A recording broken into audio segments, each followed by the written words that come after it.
want a garden so I can grow, and you can only go so far on your own.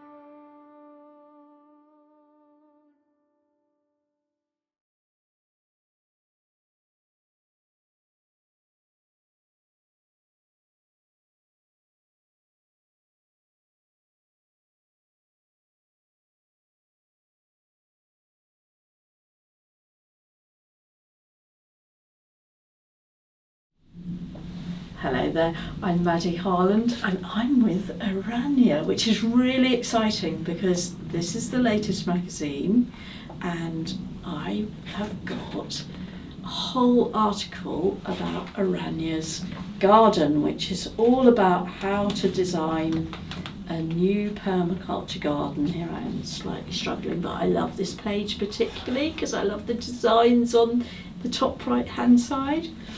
So, Aranya, tell us about some of your favourite plants that you've planted here. And the ones that you loved so much that you had to bring them from Dorset.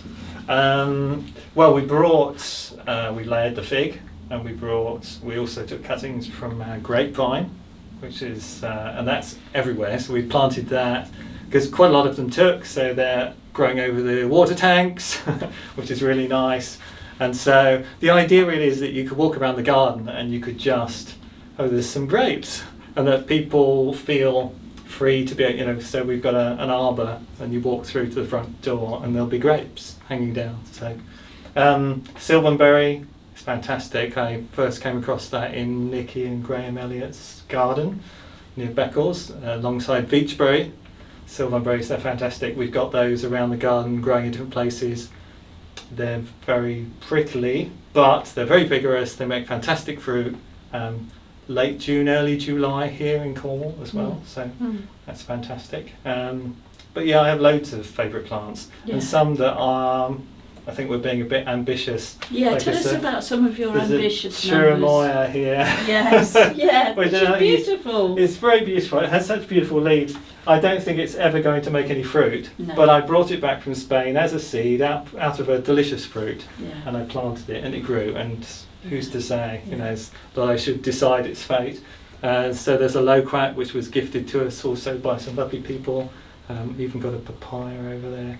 So, and then the obvious thing. So the thing about permaculture garden is that it's about where we're putting things. So a lot of what we're growing are normal fruits, like all the tomatoes here, but thinking about, even within here, we're thinking about the different microclimates as the sun travels across the sky in the conservatory.